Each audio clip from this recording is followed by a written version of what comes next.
Welcome back to It's Haunted, What Now? I'm your host, Lainey.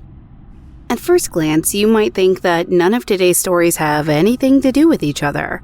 We've pulled together quite the eclectic collection of bumps in the night, possible UFOs, reincarnation, and monstrous creatures. How could any of these have connections, especially if you take into account that one of them even involves a house infestation? But looking over them and getting ready for this episode, I think there's one thing that ties all of these stories together. Well, actually, that would be spoiling the surprise, wouldn't it? So, ready to get spooked?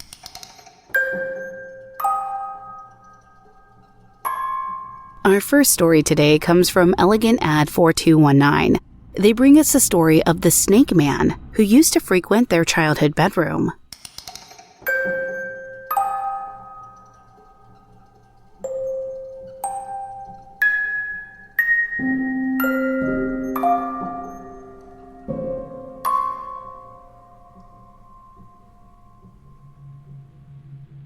When I was little, my bedroom was really just a mudroom, complete with our washer and dryer in it.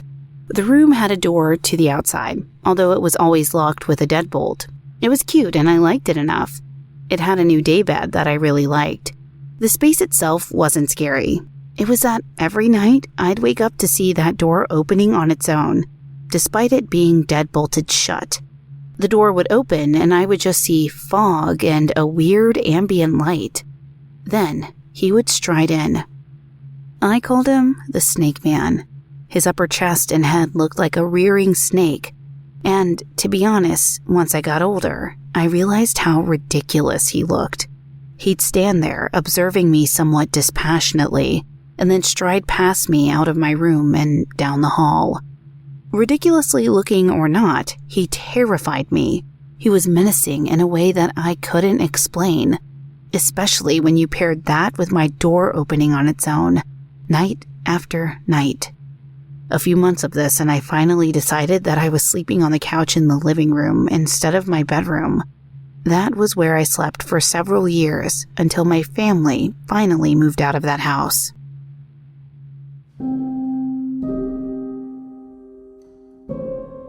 So I've read a lot of these stories now about entities terrorizing children, and they never fail to spook. I'm glad that you were able to find a safer place to sleep, and that this didn't follow you through your life any further. But I don't know anything that gets rid of like a half snake man, and this reminds me of the last episode where we had somebody else who had a half creature, person coming into their space, but it didn't end up following them elsewhere in the house, so very strange.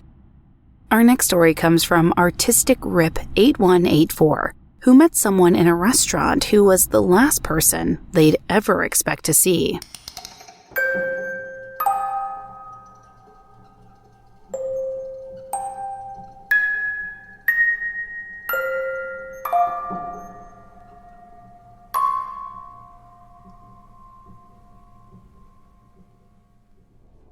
I've heard the dead can visit us in human form, but I've always wondered if that's true.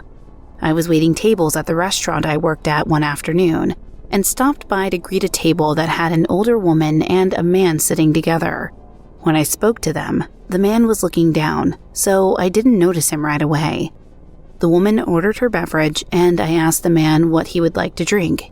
He looked up at me and said, "I'll take a Diet Pepsi." All I could do was stare. My dad passed away 26 years ago when I was just a little kid. But I swear on my life, the man sitting in front of me was the living, breathing version of him. Same face, same height and build, same voice, and even the same gold tooth. I also don't have great memories of my dad, so I had a lot of emotions hit me at once. When I could finally speak, I managed to stammer out, "Okay, I'll be back." I took the order and checked on them a couple times.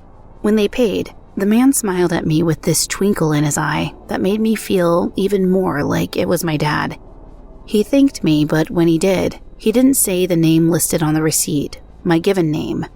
Instead, he used my childhood nickname, but I never told either of them my name at all.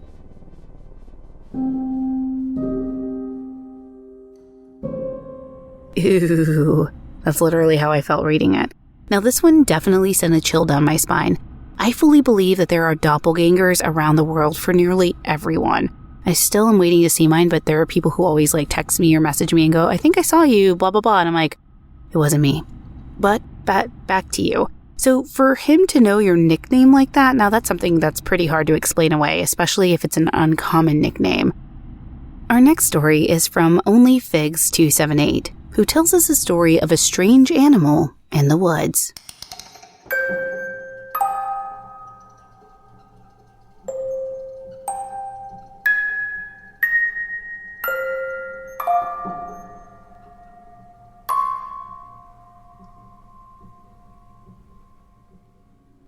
I live at the base of the Appalachian Mountains, but I didn't grow up here, so I'm not certain of local folklore. But I saw something tonight that maybe I should have been warned about beforehand. I was walking my dog outside before putting him to bed, late one night around 11 p.m. It was very dark, as there are a lot of wooded areas around my apartment complex. I usually walk him about half a mile or so out from the complex to a stop sign and light post at the end of the street, which borders on the woods. Usually there is nothing out of the ordinary, just woods and the normal animals like squirrel and the occasional deer. Sometimes there's that weird heavy feeling like something is watching you intently, but I mostly ignore it and will just cut our walk short and head home after briefly scanning the area to make sure nothing's there. Tonight I had that heavy watch feeling again, but when I scanned the woods, this time, there was something there. A dog with glowing yellow eyes that looked exactly like my dog, down to the heart-shaped white spot on his chest, was standing just past the tree line and staring directly at us. It looked like it could be my dog's twin, but there was just something off about it that invoked a feeling of run. My dog definitely saw it too, and was whining and staring hard at the leash. Usually my dog is reactive to other large dogs, but he seemed more scared than anything else and wanted to get away, which is very abnormal behavior for him. After seeing that strange animal, I fought that run feeling and walked quickly but casually back to the gated area and home without looking back. I listened hard the whole time for anything coming behind us, but nothing came. I'll be skipping nighttime walks for a while, that's for sure.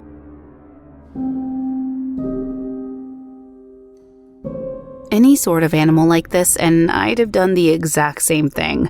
It's not worth the risk. I'm not especially familiar with the folklore in this area, so I'm curious if anybody who does live in that area knows something about this demon doppelganger dog.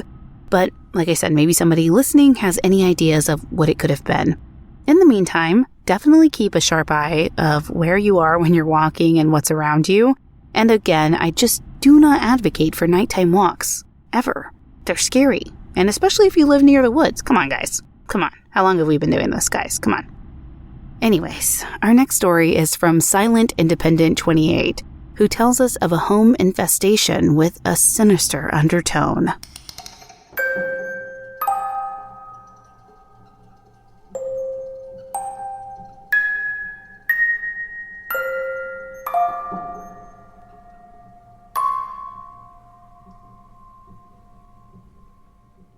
I've been haunted since I was a kid. As cliche as it sounds, my ghost is of a little girl, and there are many others in my life who've seen her. She's a part of my life now as much as anything else. She hasn't been as active lately, but what did happen recently was strange on its own. I found a ridiculous amount of maggots in my kitchen. My first thought was that something had been left out. I looked everywhere, but there was nothing. I cleaned up the maggots and deep cleaned the area where I'd found them, as well as the rest of the kitchen for good measure. A few days went by and nothing happened. Completely normal. And then more maggots appeared in exactly the same spot as before. I looked outside and there were no dead animals and no food or meat was left out inside.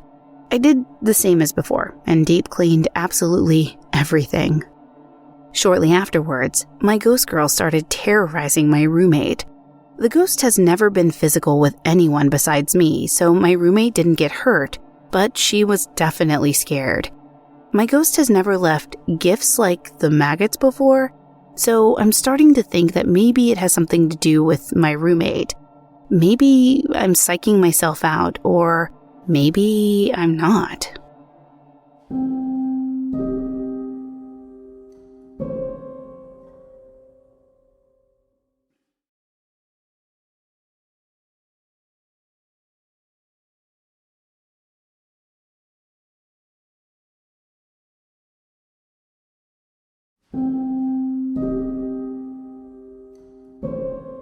Okay, so you're calm about being regularly haunted, and I'm not sure I'd react the same way, especially if it manifested in this way. Maggots are disgusting, and hopefully you and your roommate are all right, and hopefully the spirit of yours stops manifesting such horrible little warning signs, or gifts as you call them. Maybe a talk with your roommate might be in order to see if there's any unfinished business that they might need to tell you about. The maggots also brings up a very strange memory that just populated in my brain. I had a really good friend when I was younger. Her name was Sandra, and we grew up in these sketchy apartments growing up. One night, we had used the Ouija board. We knew her apartment was haunted. We were totally believers in the paranormal, all that stuff. And I remember one night we had played with the Ouija board, and then we went to sleep in the living room, and I remember we woke up the next morning, and it was kind of like this weird dream state. So still to this day, I'm not sure if it was a dream or if it was what actually happened. But the entire living room floor was full of maggots. We were surrounded by a lake of maggots. And it was the most surreal, weirdest thing. And I was maybe around 6 or 7, maybe 6, 7, 8 years old. So super young. And seeing this, I was like, oh my gosh. And the reason I say I'm not sure if I was dreaming, because we had this shared experience, we both talked about it. And so I don't know if we were sharing a dream experience or if this really happened, but they eventually were kind of sucked back into the ground and they went away. When I tell you this living room floor, this carpet was full of maggots, it truly was. It was like a lake of maggots. And yeah, I don't know what that was. I don't know how to explain that situation at all. All I can do is, maybe associate it with using the Ouija board. And much like your ghost girl, we had a ghost girl in Sandra's apartment. So maybe that's what it was. That, maybe these ghost girls that we know are just leaving maggots for people. No idea. I wonder if anybody else out there listening has had a similar experience with, maggots appearing and then kind of just going away. Or even if you're cleaning them. We did not pick them up. I mean, truly, it was like they got sucked back in, so a little different, but same sentiment. Anywho, an anonymous emitter brings us our next story, with a memory of a strange road trip they once took, and an even stranger bout of sightseeing along the way.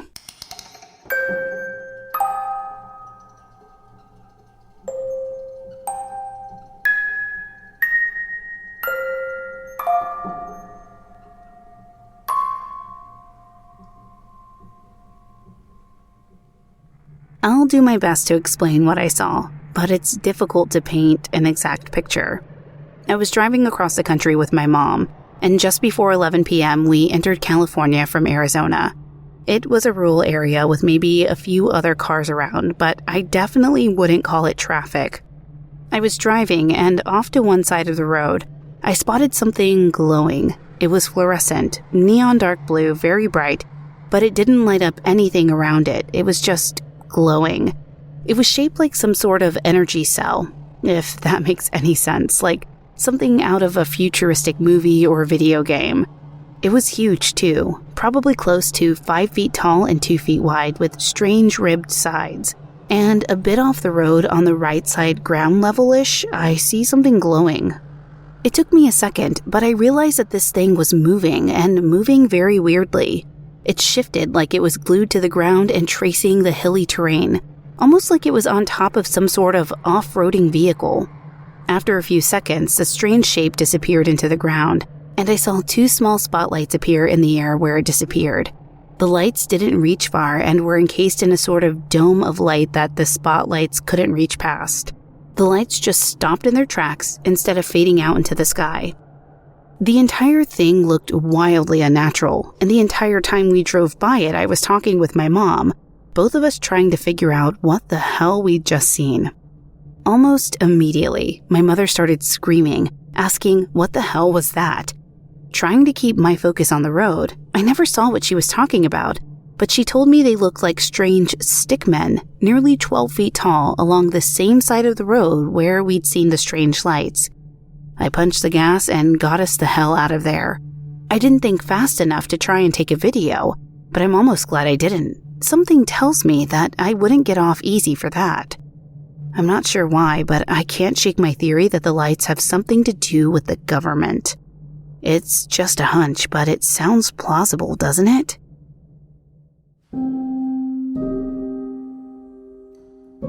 So if you ask me, there's enough secrets going around from the general public that it doesn't truly seem like such a stretch of the imagination to say that the government is hiding something from us. Could these lights have something to do with it? We'll probably never know for certain. But you're surely not the first nor the last to have similar experiences, and they're all becoming just a little too common to explain them away as nothing. I'm just glad you and your mom weren't hurt. And if I haven't shared it yet, I'm going to record my grandmother sharing her UFO story that happened in Plano, Texas back in the 60s. Insane. Our next story is from Successful Effect 89, who tells us a tale of a mysterious house and its even more mysterious interior.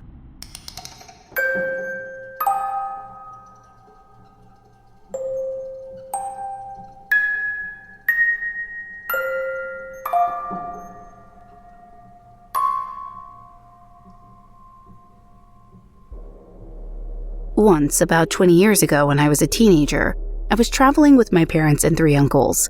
My family always had a thirst for adventure, and when they heard there were supposed haunted houses that were about to be torn down, they of course wanted to make a trip to it before it was gone.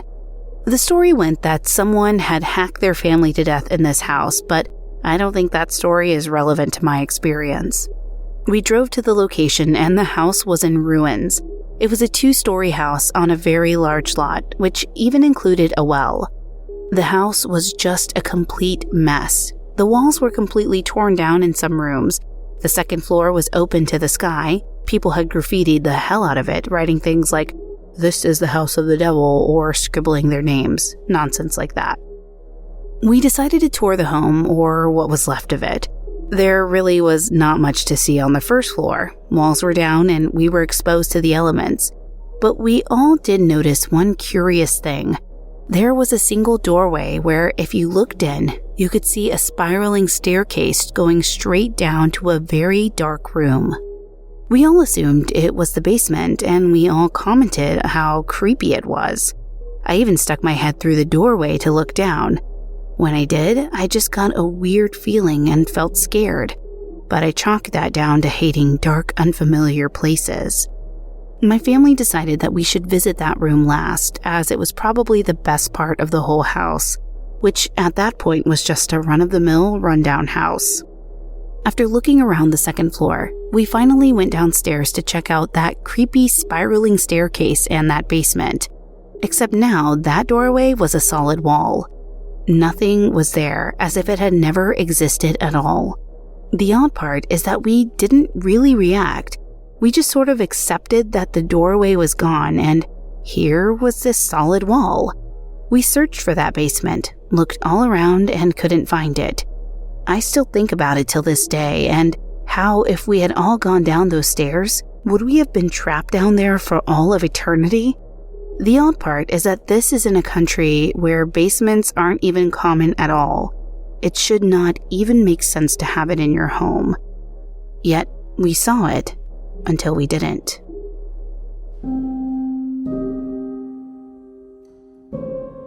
I would have been out of that house faster than the flash. The fact that you all saw that door and the staircase and yet it still wasn't there, this is terrifying to think about. I wonder what happened when they tore the house down afterwards, if anything, is still happening on the land where that house used to be. If you hear any updates on it, please let us know. It sounds like there's something terribly powerful lurking there. Our final story comes from Jace, with a family legacy that dips deep into the paranormal.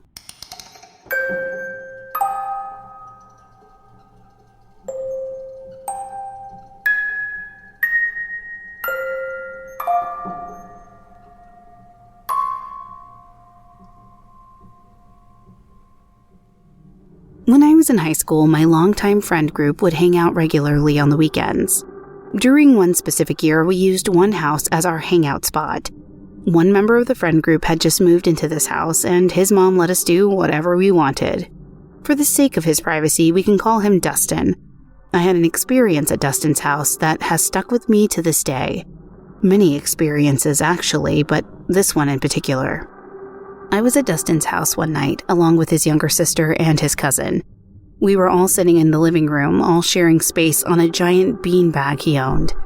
We were all excited that night because Dustin's mom had decided to stay at a friend's house, and we had the house all to ourselves. It seemed like a normal night until suddenly we all heard what sounded like a window breaking. It sounded like it was coming from Dustin's little sister's room. Then it sounded like someone was tearing through the room, throwing things all around and breaking them. Dustin's little sister and cousin began crying and screaming immediately. In a panic, Dustin and I ran to his sister's room completely unarmed. We busted open her front door, expecting to be greeted with whoever had just broken into the house. However, we only found a room that was completely clean and empty. Nothing was out of place, and the window wasn't broken. We thought that maybe we mistook what room had been broken into.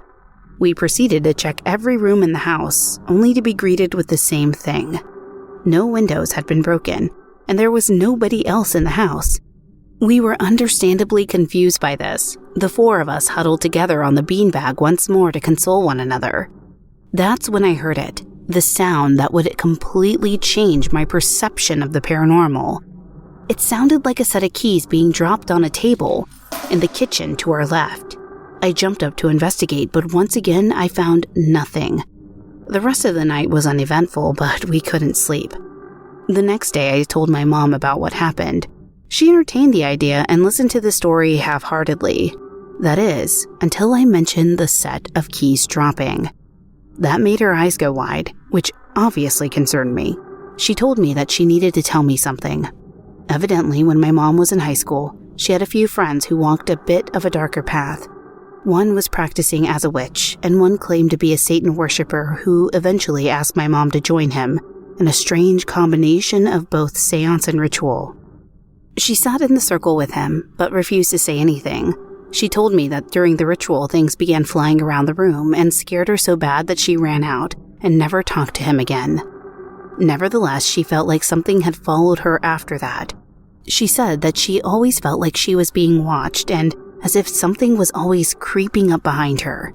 A friend of hers told her that a demon may have tried to attach itself to her and that she needed some sort of protection. Her friend told her that she should attach a protective entity to her and that to do that, they'd perform a ritual of their own. After the ritual was over, her friend told her that the entity was with her, would protect her from any evil spirits that may intend harm, and always would. The friend told my mom that this entity would make himself known, and she would know he was there to protect her. In particular, she'd know her protective entity was close when she heard the sounds of keys jingling. When my mom told me that, I felt ice in my veins. It just seems like too scary a coincidence. What could I have heard if it wasn't keys? What did we all hear? Why did we all hear someone or something absolutely tearing Dustin's little sister's room apart, only to suddenly stop, and with everything still in its place? Maybe this entity was protecting me as well.